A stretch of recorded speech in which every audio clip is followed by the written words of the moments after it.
एक बार एक गुरु अपने शिष्य की सेवाओं से बहुत प्रभावित हुआ। शिक्षा पूरी होने के बाद जब शिष्य जाने लगा तो गुरु ने उसे आशीर्वाद स्वरूप एक कांच दिया।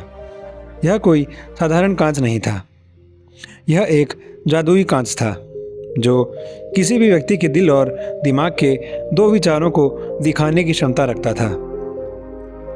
आशीर्वाद के रूप में कांच पाकर शिष्य बहुत खुश हुआ। उसने सोचा क्यों न जाने से पहले यह कांच देख लिया जाए। यह सोचकर उसने उस कांच को अपने गुरु की ओर घुमा दिया। उसने देखा कि उसके गुरु के हृदय में मोह और अहंकार जैसे दुर्गुण स्पष्ट दिखाई दे रहे हैं। यह देखकर शिष्य हैरान हो गया। मेरे गुरु स्वयं कितने अवगुणों से परिपूर्ण हैं। गुरु जिन्हें मैं बिना किसी अवगुण वाला इंसान समझता था, लेकिन कांच ने उन्हें कुछ और ही दिखा दिया। यह सोचकर शिष्य बहुत दुखी हो गया।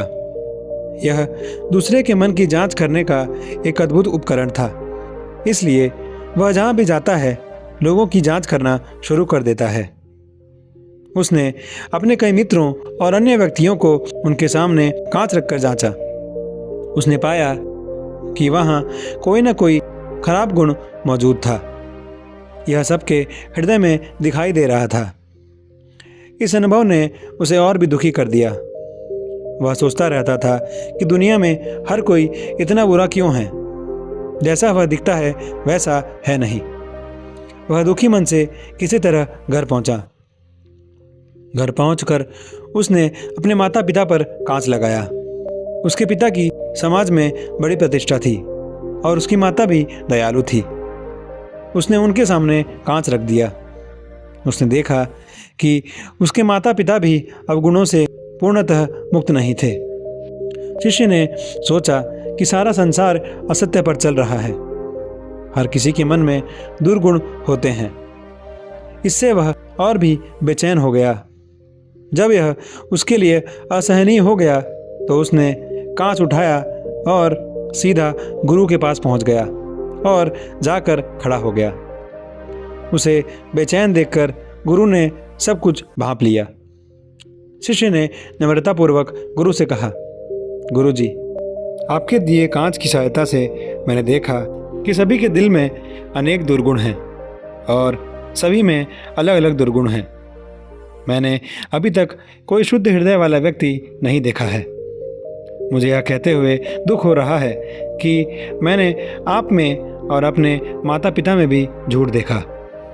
इससे मेरा मन अत्यंत अशांत हो गया है। क्या कोई व्यक्ति नहीं है पूरे विश्व में जिसका हृदय शुद्ध हो? यह सुनकर गुरु हंसे और शिष्य की ओर मुड़े। परिणाम देखकर शिष्य दंग रह गया। उसने देखा कि उसके मन का कोना कोना द्वेष, अहंकार, क्रोध और लोभ जैसे दुर्गुणों से भरा हुआ है। उसके मन या हृदय का कोई ऐसा भाग नहीं था जो शुद्ध हो। तब गुरु ने उससे कहा, मेरे बेटे, मैंने तुम्हें यह कांच अपने बुरे गुणों को देखकर अपना जीवन सुधारने के लिए दिया है, न कि दूसरों के बुरे गुणों को खोजने के लिए। जितना समय आपने दूसरों के बुरे गुण देखने में बिताया, उतना समय यदि आपने स्वयं को सुधारने में लगाया होता तो अब तक आपका व्यक्तित्व और जीवन अच्छे के लिए बदल गया होता।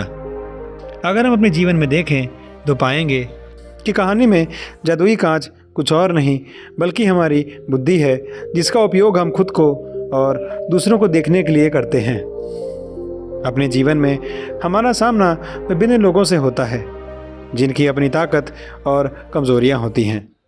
हालांकि हम अक्सर अपनी खामियों का एहसास किए बिना दूसरों की गलतियों को खोजने और उजागर करने के लिए अपनी बुद्धि का उपयोग करते हैं। हम भूल जाते हैं कि हम भी पूर्ण नहीं हैं। जब हम किसी की ओर उंगली उठाते हैं तो 3 उंगलियां हमारे ओर लौटती हैं। कहानी में उस शिष्य की तरह जो दूसरों की कमियों को खोजकर उजागर करने के लिए उत्सुक था, लेकिन अपनी कमियों को देखने में असफल रहा। हम भी दूसरों की गलतियों पर ध्यान केंद्रित करते हुए अपनी गलतियों को नज़रअंदाज कर देते हैं।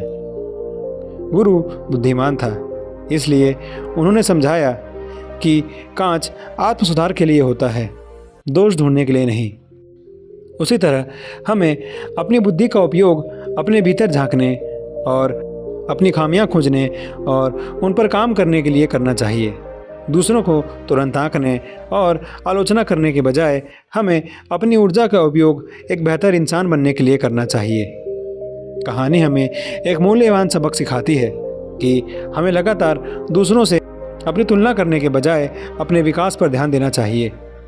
ऐसा करके हम अपने चरित्र और व्यक्तित्व में सुधार कर सकते हैं और विनम्र और अधिक दयालु बन सकते हैं। कहानी हमें यह भी याद दिलाती है कि हर कोई प्रगति पर काम कर रहा है और हमें जीवन की विविधता का सम्मान और सराहना करनी चाहिए। कांच का असली जादू दूसरों के दोष दिखाने में नहीं, बल्कि खुद को एक बेहतर इंसान में बदलने में है। धन्यवाद और धन्य रहें।